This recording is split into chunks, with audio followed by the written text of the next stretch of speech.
Does that make it a little bit easier to give Jihad and even Zach some snaps on the edge?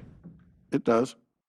Do you look at that as you want your best 11 players on the field at all time, and that Nakobe obviously was one of those best 11 last year? Does that come into play at all when you look at it that? It does and it doesn't. Really what you want is your best combination. It's kind of like, when you're talking about the offensive line, if your sixth best offensive lineman is a guard and your center goes down and he can't play center, or your tackle goes down and he can't play tackle, do you go with I want my five best out there, or your best combination? So it's both. Did that when you drafted Jihad, did that combination intrigue? Obviously, you knew at the time that Nakobe had a ways to go, but did that combination intrigue you a lot? Obviously we know he has the versatility to potentially be out there. All of his work has been at inside, other than the packages where we move him up. At that time, not really, because we knew Nakobe was going to miss a good part of the season. What happened against the Giants? I didn't coach him up well enough. My calls weren't good enough, and we had trouble with him. One thing a few players said was that they felt like the Giants were the more physical team. How do you get the physicality back in the defense? Well, the most physical, I don't know if that was true. It certainly was on the last drive, but, we just didn't rush well enough. We had a hard time with the quarterback, obviously. We had a hard time covering, and my calls weren't good enough to cover up those. When did you find out that Jalen Carter wasn't playing? About when you guys did. So how did that affect the game plan? Well, we knew it was a possibility he wouldn't play. So, it doesn't affect the game plan a whole lot. It's just got to be the next guy who goes. What's your concern level over the quarterback spot right now? Well, we've got to settle in and find somebody out there that we can rely on. And I think we have the guys that can do that. We just got to get them playing better. Why do you think Keeley struggled against the Giants? What did you see? He just got beat, down the field. And with that in-game change, either of them, which are you going with at this point, Adore or Keeley? Right now probably would be Adore, the way we were going to do it in the game. And then when Q went down, we played them both. Victor, as far as the run defense goes, not just in New York, but it's been kind of an issue, I think, the last couple of weeks. What are you seeing there that is making it so problematic to stop the run? Yeah, we've had a hard time with the quarterback scrambling and running. That's made the stats, worse than they are. We just have to play better. I got to call better defenses. How do you go about potentially preparing for two different quarterbacks this weekend? They are similar. They're both athletic. They both do a good job running this offense. This is a good offense we're going against. It's a good scheme. It's packaged well together. They do a good job of calling plays. It's a tough offense. The Adore play by the goal line, how do you normally go about sort of correcting that, make sure that? Which play was that? That was the Scatabo run where looked like you didn't attempt to wrap. Yeah, at the goal line, you got to sell out because, you're not trying to let him fall forward because, every inch is valuable down there. So he's, just got to sell out and try and go get the guy down. How do you think Drew Makuba sort of handled things, and is that just part of the learning process when you have maybe a couple hiccups tackling on the back end?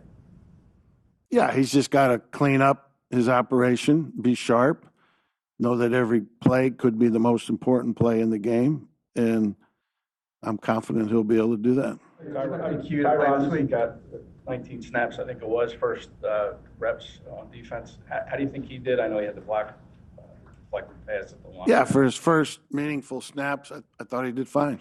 Are you expecting Q to play this week? That remains to be seen. If he's to miss extended time, what's the approach there at that position? you guys know who, we got. It'll be like it was the other night. Vic, has Antoine Powell-Ryland shown you anything in practice to make you think maybe he could be in the mix? He's been in and out of here on the practice squad.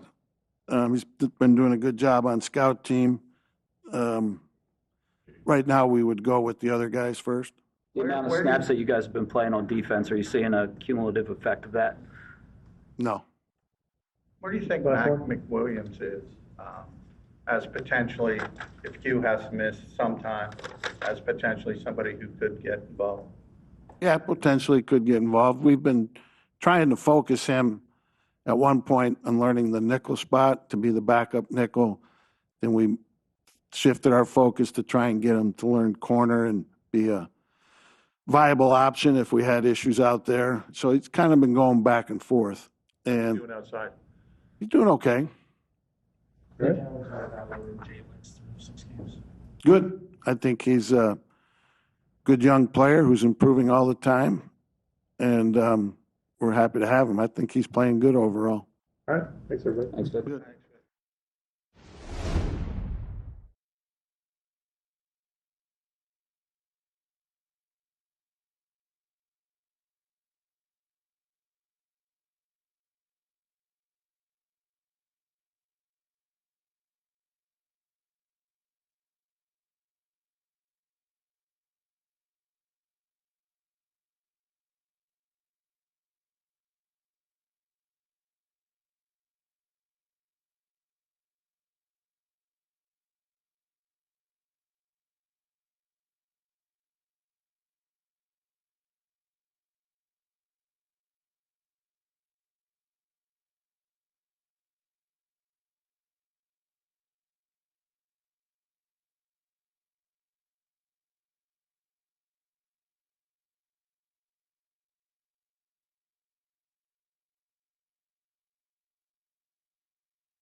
Morning, everyone.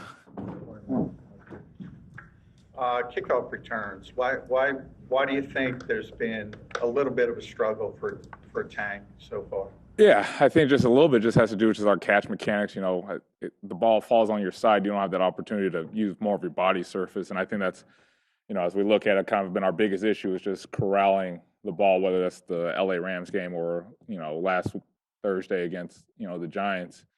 When we don't corral the ball, that gives us issues, and it puts the team in a terrible situation with field position with the offense, and that falls on me more than anything else. But we've proven that when we do have an opportunity to catch it correctly, get going north and south, we have some opportunities to get it past the 30. The Tampa Bay game, Denver game, we've gotten past there. So for us, it's really, honing back in and let's do the elementary things correctly first before getting downhill in terms of our return. So a lot of it's just our catch mechanics, and that's the great thing about the NFL. The first 6 weeks weren't up to our standard, in terms of kickoff return and helping the team. But there's 11 more weeks left to mend that, and it's going to start tomorrow in practice. And we don't want to try and take the big chunk on the first time. It's all about the steps to mend those things. Will you go back to tank? Sorry, what was that? Will you go back to tank? Yeah, I mean we have obviously a plethora of returners that we get to use to our disposal. So it's not like you make one mistake, you're going to be benched for the entirety of the year. But we have plenty of people to go out there and get the job done. You have an experienced returner in Xavier Gibson on the roster. He hasn't played yet. Would he help?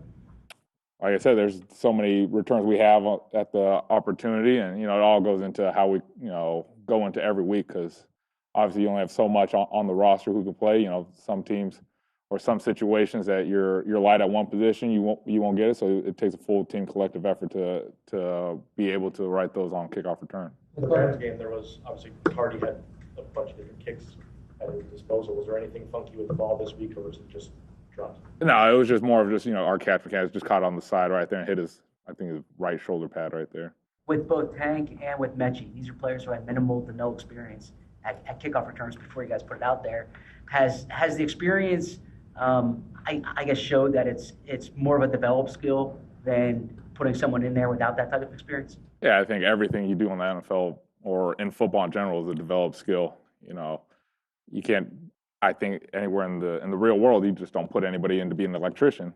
There goes your house. There goes all the lights right there. So it is a developed skill and stuff you got to really work at to get really good at. And I think that just starts from the college process to now to repetition. Obviously you're always going to get a little bit better the more reps you get. So the more we get in, the better I think they'll be able to get confidence wise, to get going. Why is that the approach that you've taken then at the kickoff return spot this year, going with two guys who don't have that type of background? A lot of it, you deal with all that stuff just on how everything is kind of constructed. Unfortunately, Will got hurt in that Dallas game where, you're pressing into that issue right there. But, regardless of the roster or any construction right there, it's on me to get these guys as confident as they can, fundamentally to catch the ball, get going north and south more than anything else, instead of trying to scheme up the perfect play right there. We got to make sure that we control the ball and give the ball to our offense in some meaningful field position instead of them backed up. Mike, we've seen Jahan Dotson fair catch a lot of punts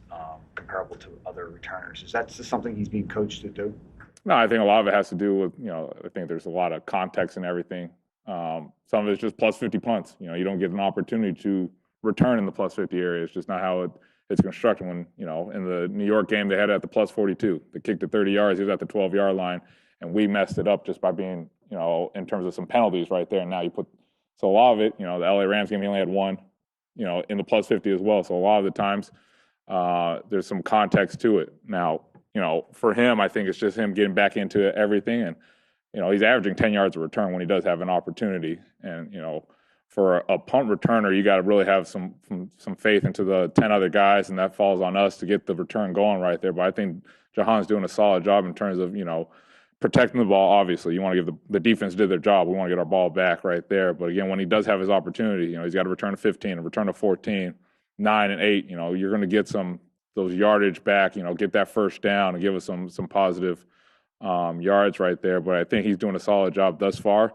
And we're going to just trying to continue to go this, and it only takes one to get that momentum going. Obviously, a couple of years ago that happened in the Tampa Bay game, and we had a good punt return unit. Mike, is there any hard and fast rule about like how deep to fair catch it, like inside the 10, inside the 7, or does it depend on the punter and the conditions and the?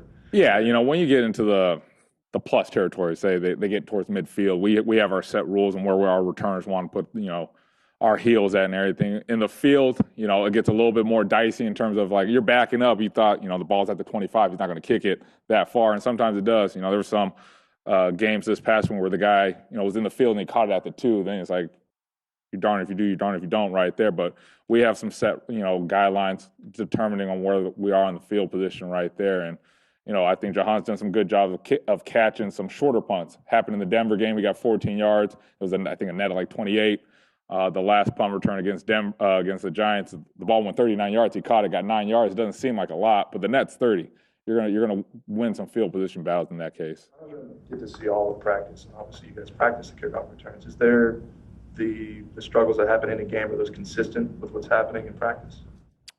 No, I think if we were fumbling the ball every time on practice, you wouldn't put that person out there. Curious, do you identify what the disconnect whenever you're there? Because you obviously yeah, so a lot of the times, in the Rams game, the ball's all over the ground, and there's no, excuse for it. We just got to catch the ball in terms of all that. But I don't think there's any disconnect from practice to the game. It's just for us getting square on the ball when that ball is kicked. So we have a lot more body surface to catch it instead of on the side, and you turn, and now you put yourself at a disadvantage.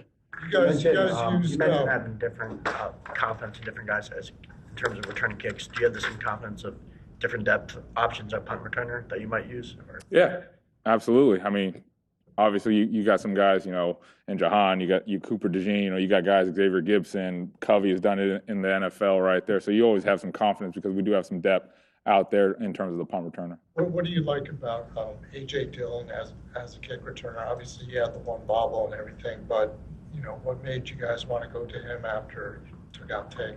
Yeah, you get a north and south runner. He had that first one where he did and got out to the 30-yard line. He's going to fall forward, especially in these tight quarters right there where if you're making first contact at the 28 and you fall forward to the 4 yards at the 32, you feel real confident in that. And a lot of running backs are that way, whether it's Tank, whether it's Will Shipley, whether it's AJ. But again, with those two returners, it's the other 10 guys right there. Can we give them a lane where they're not, having to stop their feet? Can they get north and south and make those plays as a kick returner? Like there was another field goal block in the Commanders game last night. But what's your best working theory as to why there's been so many so far this year? Yeah, I mean, a working theory, I guess. I wish I had a precise answer for you in terms of all that, but I think a lot of variables go into it. Last night a little bit wetter, maybe get a little bit of a lower kick going forward, and these D tackles are Javon Kinlaw is a first round pick for a reason. They're able to get some penetration. We have a set guideline rules. If you get this much penetration, get your hands up, the apex of the ball, majority of the time you can get a fingertip on it or a hand on it. So I think there's just a lot of variables that go into it, but I think the players, they're the ones in between the white lines. They do a good job of having an opportunity to change the trajectory of the game. Kobe Dean got the 6 special team snaps. How excited was he? Did you notice anything in getting back on the field after, the lengthy read? Yeah, absolutely. For a guy to have that severe of an injury, his first game back, you feel the energy, and, he wants to go out there and contribute in any way he can. We're fortunate here that he was able to play some special teams with us and, being able to run back out there. He had a nice little trap block on the kickoff return. So, hopefully he keeps getting that confidence in that leg, but, just having his aura or his presence around is always going to be a positive for our team.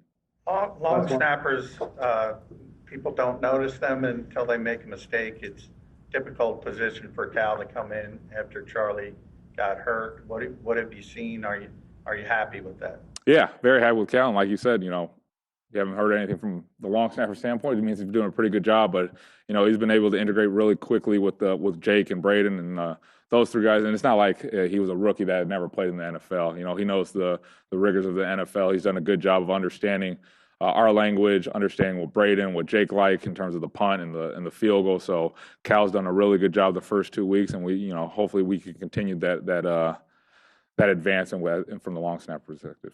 Thank you. Thanks, Mike.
Ready.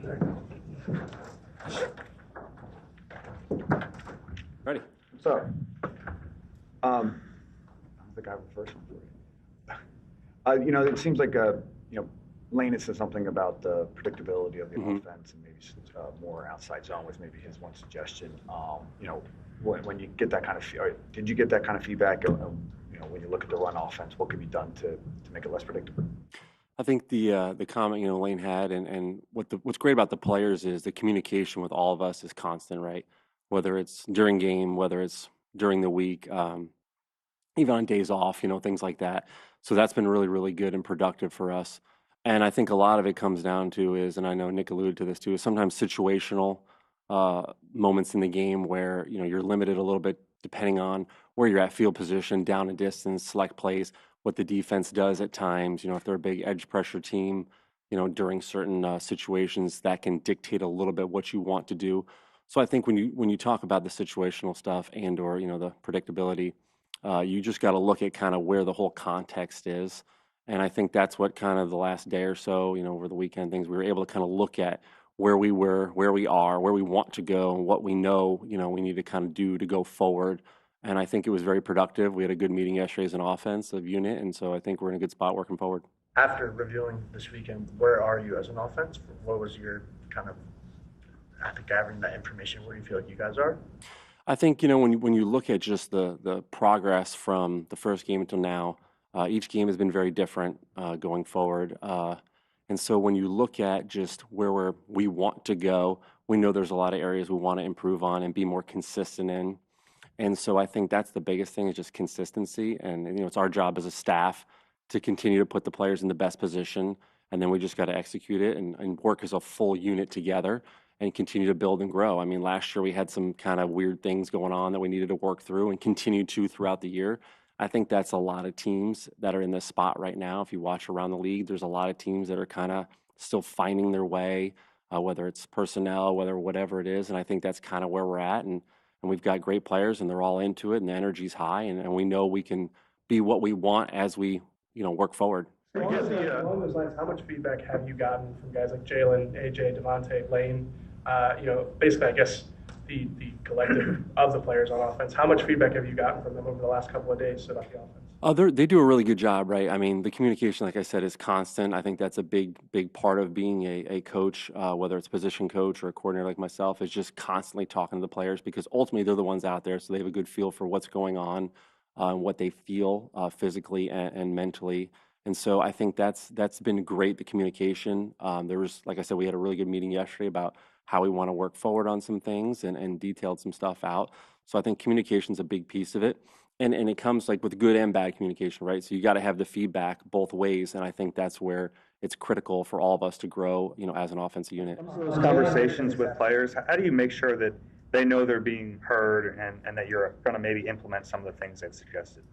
I think they just want to see, and just like coaches, right? You're always looking for video examples or details or real true information, and each situation is very different. So you really want to have a concrete example of something or, hey, I feel this, is this what I'm seeing? Or, let's talk about it and kind of work through it. So I think you get a lot of detail with that. It's not just something that's said, there's more into it and there's more depth and reps and video that can kind of help you with the examples. Kevin, I think one of the unusual Jalen things. Hurts interception. What could you take us through what you saw in the play, and then to like my novice eye, it looked like AJ was an option on that play. Is that true or? Yeah, I mean the play. So how the play kind of worked was the coverage that they had. He had a couple options he could have went with, and unfortunately, it just didn't work out to hit John over there. But he was definitely onto what he wanted to do, and it's just something that it just didn't work.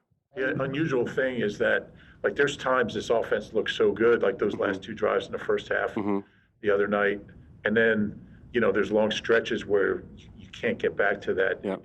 What is that, I guess, lack of consistency, the lack of sustaining the success, what does that say, and how does that happen? So I think when you look at those stretches, and that's kind of where we've hit those bumps throughout games, up until this point, is whether it's a inefficient first down or inefficient second down, and you get behind the sticks. That's happened to us a few times. And then when you get in those ruts, you get kind of like, okay, now we got to do this to get out of it, or we're in a long yard situation.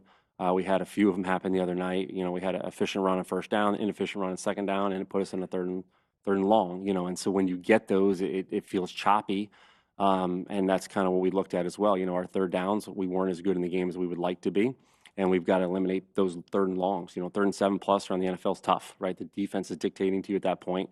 So we've got to try to stay ahead of that. And that's kind of what's got us in these modes a little bit at times and not be as efficient as we could be, like you alluded to. And some of those drives were kind of on schedule and moving it forward and putting the defense in a position where they feel us rather than we feel them. When it comes to, is this going to have to look different, or is it a matter of refining what you have planned on during the first 5 months? Well, I'm sorry, the first 5 weeks. I would say both, right? I mean, defenses kind of change as time goes on, and we have to change. We have to adapt each week and look at what we're doing, what we've done, and try to be ahead of them as best we can. When it comes to half-field reads, what are the benefits of that for a quarterback, and what are some of the detriments? When you talk about reads, each quarterback's different, obviously, and sometimes when you split the field, you're trying to speed it up for them if you can. I think it's getting a little bit harder as defenses have evolved to do that. You're getting a lot of different coverages that used to sometimes get some indicators. Now it's very difficult, so I think the game's changed a little bit from that standpoint. But that's pretty much what you're doing. You're just trying to speed it up if you can, as far as split the field in half. You kind of alluded to this a little bit. Saquon said the other day that sometimes he feels like you guys need to impose your will more on them. Do you feel like that's been an issue in the running game? I wouldn't say it's been an issue. I think when you're in phase and we're on schedule, we're able to do that. But when you're not, it gets a little tricky, right? Because now the defense has got a different mindset. They give you more exotic things. It's not a advantageous look for the offense to just sit there and say, hey, we can do 10 different things. Now we're in a weird spot to where it's like, okay, we can only do a few things. They know it. So now we got to adjust a little bit. So I think that's kind of what we got to take a step forward and just keep putting the pressure on the defense and be physical with them. Sorry, just to follow up, have you been, specifically the last 2 games, you've been satisfied with the amount of times you've run the ball, or would you like it to be more? I would like to increase it, obviously. And some of that, like we talked about a week ago, is those kind of RPOs that we kind of run where sometimes the run's called and, the ball gets pulled and thrown, and they've been successful. But yes, we need to continue to grow in that area. Around Jalen for a while now, what do you find when there's a play that isn't up to the standard from him that is the best way, most effective way to coach him, the way that he likes to be coached? I think the biggest thing is just our communication is really good in general, whether it's in that moment in game, whether it's looking at the tablet, looking at through the pictures, or just throughout the week, the preparation that we put into it, just constant communication. And he's great about coming over, immediately saying like, hey, this is what I see. What do you see? And talking through it with him and the other guys. So I think the communication's been really, really good. And that's why I think you can see at times where things kind of work themselves out well. What are you seeing as far as the inefficiencies on first and second downs that you mentioned? I think Nick talked about that yesterday as well. Like what's kind of like the biggest issue there? There really, to be honest, has not been one specific thing, and that's where we got to just continue to do a better job as a staff and put the guys in position and then just execute it as we go. And that's kind of the biggest thing that we talked about yesterday too as an offense is like there's not one thing, not one person, it's all of us as a unit. So we just got to continue to grow as a unit to stay out of those areas. To further on sort of that on-phase discussion, Lane had also mentioned adjustments. If some of the simulated pressures versus the blitz, you've had these really effective phases where you're really good, then it slows down. From that perspective, if you're on schedule, are you happy with the adjustments? Yeah, I think when we look at the plays that we're on schedule, we're dictating, and we've had our moments where we've done a good job with those pressures and different things. Yes, we've done a good job. But with everything, to the earlier question, we got to continue to push the envelope, right? Because defenses will change and do different things and find new answers. We're playing a really, really good defense this week again, and so we've got to continue to push that to give them, new things and different things. And I think that's the way the league's going. If you watch around the league, there's a lot of this stuff popping up in games, the simulated pressures and different things. So it's our job to just continue to work on it. Can you talk about to follow on the adjustments, just how much of those in-game adjustments are, I guess, organic versus contingency planning? There's both, right? Because when you show up into a game, we have really, really good players, and you never truly know what a defense is going to do. So from week to week, you have like, okay, we know they can do this. They have done this in the past. If you've played them before, there's history. And some teams where you don't have a lot of history, you got to look at what the coordinator's done. So some of it is very, very organic. You know, we've had to do that in the Rams game. It was very organic. And there's been other games where it's like, okay, we know they have this. We feel like this is coming and get ready for these adjustments. So it just depends on, you know, each game's very different. But you do go into a game looking like, okay, this is what we think they want to do. But because of, you know, our talented roster, sometimes you get different things because they know they got to stop you in different ways. Last one. You personally, obviously, you've been here a while. You've been integral to Jalen's development. But now, as OC, you're kind of the man in the arena. You're constantly under the microscope, constantly getting critiqued. What's that been like for you personally? The things that come with the job. Yeah, I would say it's not that much different. You know, when I'm in the building, we're in the building, we're all together. You know, we know we're all in this together as a staff and with the players and as a team. So I don't think that's been really any different. You know, when I step outside the building, obviously that can be different. But, you know, we're in here, we're all in here together. And, you know, it's a fun challenge. I love my job, just like we all do. And we want to win, and we'll do anything, you know, we have to win the game. All right. Thanks, guys.